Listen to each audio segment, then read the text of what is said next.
worn rusty wheels and knew I'd take her home. I brought her to my farm in an Amish neighborhood where simple living's valued. She'd be loved and understood. I put her on a treadle stand and coaxed her wheel to turn. I felt her joy and easing with my study and concern. I cleaned her and I oiled her, showed her off to all my friends, repaired the hurts of years and let her sew again. Hello and welcome back. So as you can see, this machine is stripped and masked and ready to paint. It was really busy, really hot and humid this morning, and honestly I just could not get the camera going while I had so many other projects going on. So we're just picking it up right now. We have the big fans in the background and everything, because you do what you need to do. So what the plan is with this one is she's going to be a very similar color to that Davis that I did a while back, which is a good primer, the laurel green and the pearl, and then she's going to have totally different decals, but that's the start, that's the main part. So I have the machine tipped up because when I start my primer, I'm going to coat the bottom and coat in this area here first and then tip her down. That just works better for me.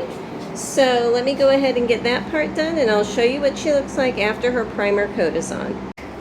Alright, so this is a coat of primer. Now even though this is an iron machine, I did use self-etching primer, and that is because I'm using my new paint stripper and I just wanted to be extra secure in that the primer was going to hold really well. And sometimes with a filler primer it doesn't. But I wanted to show you these are actually imperfections in the casting here and down here. They're just little divots in the casting. I'm not going to worry about trying to Bondo that or anything like that. It is what it is.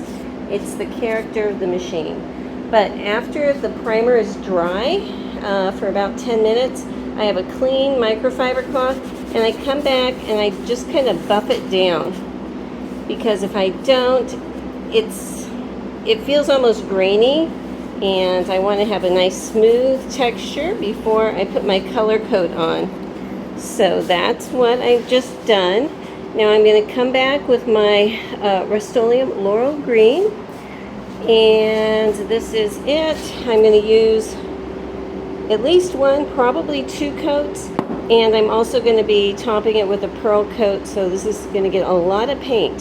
So I'm going to start with a coat of this.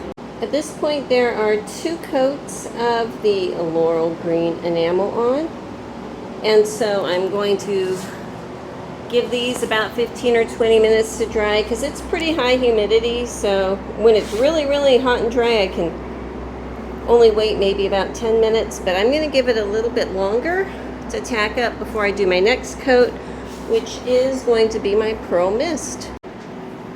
Alright, so the pearl coat is on. She's looking good. I need to just walk away from this for a couple days and let everything dry the way it should before I get started playing with decals. And I don't know why that dark line appears. I think it has something to do with LED lights on my ceiling or something. But anyway, she's looking great. One thing I'm going to mention right now, because I'll probably forget later, is later tonight, or at the latest tomorrow morning, I'm going to come back and pop out my little plugs and things like that, because I want to make sure that nothing is going to get stuck. I don't want the paint to get cured enough that when I pull my plug out it leaves a chip. So I found that if I do it within about 12 hours, I'm pretty safe. So just letting you know, that's just my process. You do you, and I will see you next time. Hello and welcome to a few days later.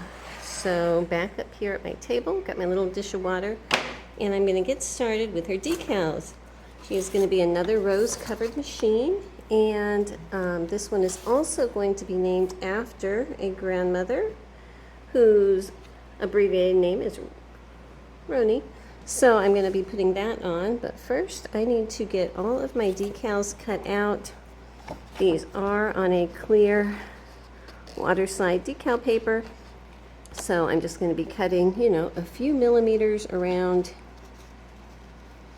each one like this, all the way around. I've got 2 sheets of these, so it's going to take me a little while. Okay, so I've got 1 sheet cut out, so I'm just going to show you what I do is I dunk it in water for a brief moment, and while it's still very, very wet, place it on the machine. I think that's going to be pretty because the medallion's going to be right there, so it might shoot over just the edge of the flowers there.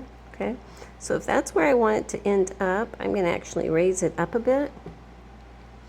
And as soon as that glue is ready to release, then I can slide it down like that. Hold the decal while I pull off the backing paper. Okay. And there we go. Okay. So once I have it where I want it, I'm going to get a clean spot on my microfiber cloth. Pull out any water that's trapped behind there and smooth it out. And there we go. So I'm going to go ahead and put decals on the rest of the machine, just kind of random. I do have this, and I actually have 2. I have one on this page and one on another, and I might put those in the middle to make one bigger motif and then work everything else around it and up around the top. That's my thought right now. And because this machine is not going to have a motor, I'm going to be able to decorate all over the back, you know, because none of that's going to be blocked by a motor. Another thing I wanted to show you, I'm going to be putting this up here. I do make extra little cuts so that when I'm going to be putting this onto this curved surface, it'll be able to kind of overlap each other and not wrinkle as much. Okay. I wanted to show you, I've decided I'm just combining a few here in the middle. So I'm not squeegeeing out any of the water until I have everything in its final position. So adding a little more water there, so that is still movable. And then I'm going to put this little guy up here on top, find all their final spots, and then go ahead and remove the water. Okay, so that's the final look for my center of my bed, and I have pretty much the upper part. I need to just do a whole bunch of other fill-in spots, but that's what we have so far. Just thought I'd give you another update. Okay, I think this is about it for her. I think that she's lovely. I really, really like how it turned out. Got the back covered. Now right over here, I am covering that hole. I kind of punctured it so that I could get it in there. Once everything is dry completely, and probably even after I clear coat it, then I'll come back in here and clear up that little bit of film that's inside that hole, but for right now it's okay. So I think that she's beautiful. I really do. I really like that combination.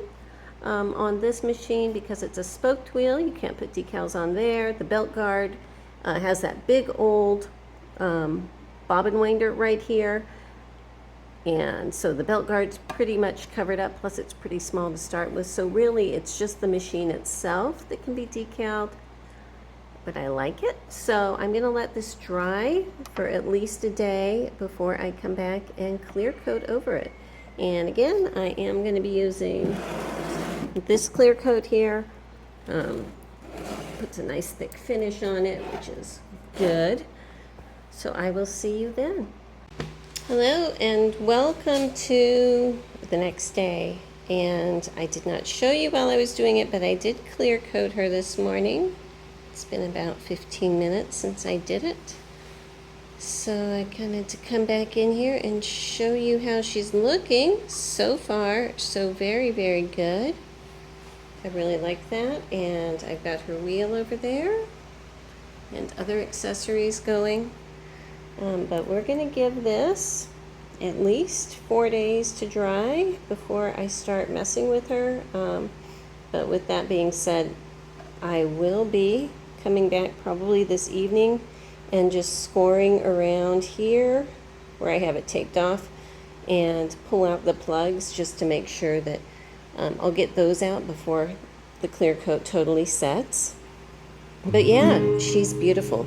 So this is going to be it for her painting and decorating video. Hope you liked it, and I will see you next time. Bye-bye.